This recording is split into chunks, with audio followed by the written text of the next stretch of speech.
Okay, we review episode 8 of Picard in just a moment.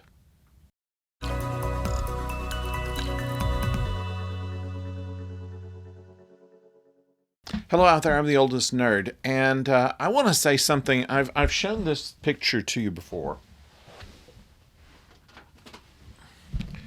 This is a picture that was taken with me and my wife of Brent Spiner, Marina Sirtis, and Michael Dorn. And I say that to point out that these are some of my favorite actors in the next generation. And they are very well played in this particular episode. Now, we know what the plot is. Did I say spoilers? There are spoilers in this, so if you have not seen the episode yet, stop now, go watch the episode and come back, because we've got some things to say that probably will give things away. But I have to say that the performances of these people, along with Jonathan Frakes, were the highlight of the episode. And there are a number of very good vignettes in here.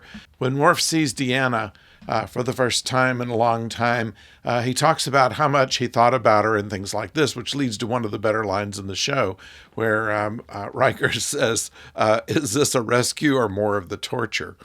I thought was very well placed. Obviously, Deanna did not mind being flirted with by Worf, and Worf really didn't care what Riker thought about all of this. But I thought it was a funny moment after a very touching scene between Riker and Troy, in that Riker never came to terms with losing Thad, and for the first time reveals why is because Deanna tried to help him by entering his mind and dulling the sense of loss, although she took it upon herself and then somehow resented him for the fact that he wasn't taking it as badly as she wouldn't allow him to take it.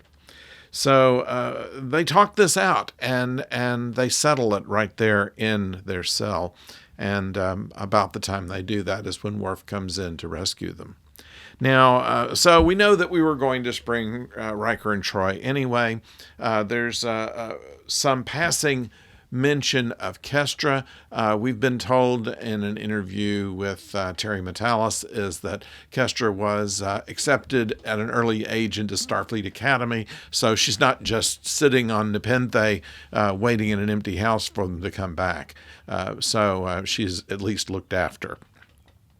And in fact, they talked about how they didn't really like the house on Nepenthe anyway. They had gone there because of the restorative capabilities that had been legend for that planet, the fact that just about everything grows there, the thing that has such wonderful recuperative powers and things like this. They thought that would be the ideal place to try to heal Thad, and it didn't work.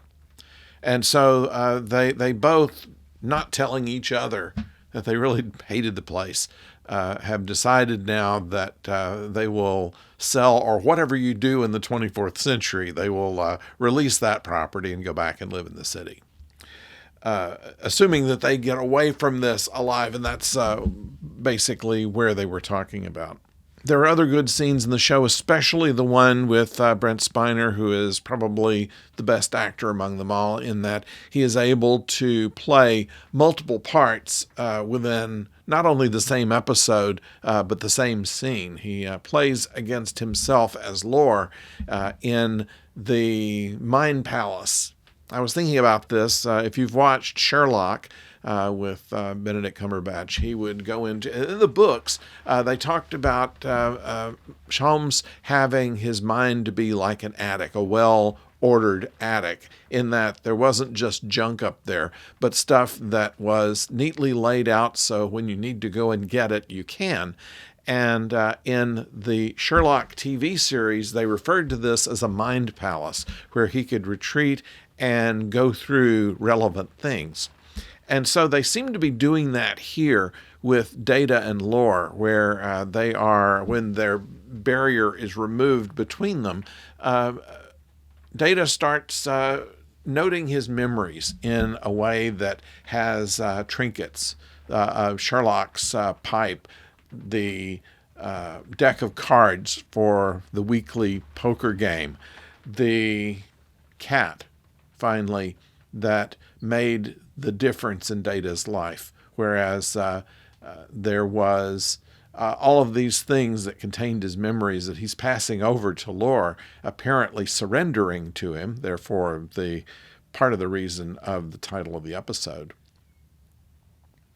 But also kind of a way of saying, by taking these memories, which you're thinking are just trophies of having won out over Data, what I'm doing is I'm putting myself in you, and that's exactly what Data does. And the straw that breaks the camel's back is the cat. The cat taught me love. And if you remember the end of Generations, where they are looking through the ruins of the Enterprise saucer section, the captain finds a photo album, but Data is looking for his cat, who's just fine. And the emotional reaction, he's got his emotion chip in, is touching. And his love for that cat is what basically broke Lore and allowed Data to take over the mind. He incorporates Lore now as well as before, and whatever Alton Sung put in, but that is now a way of portraying Data in a different way. He shows Geordi that he can use contractions now and make little jokes. I thought it was kind of funny where Geordi says, "You used a contraction." He said, "No, I didn't." Also using a contraction. It was a funny little line, and you could almost miss it. So Data, of course, saves the day because he's the only one that can break into the ship's encoding and solve it and break it open. And in the meantime, a handy little thing where Jack goes in with a grenade and threatens to activate it in order to keep Vadic from getting him. Turns out not to be a grenade at all, but a portable shield generator that allows them to vacate the air and blow the hatch of the bridge and allow him and now 7 of 9 who stays with him to survive as Vadic is blown out and while trying to turn to a liquid just freezes in space and breaks against the Shrike.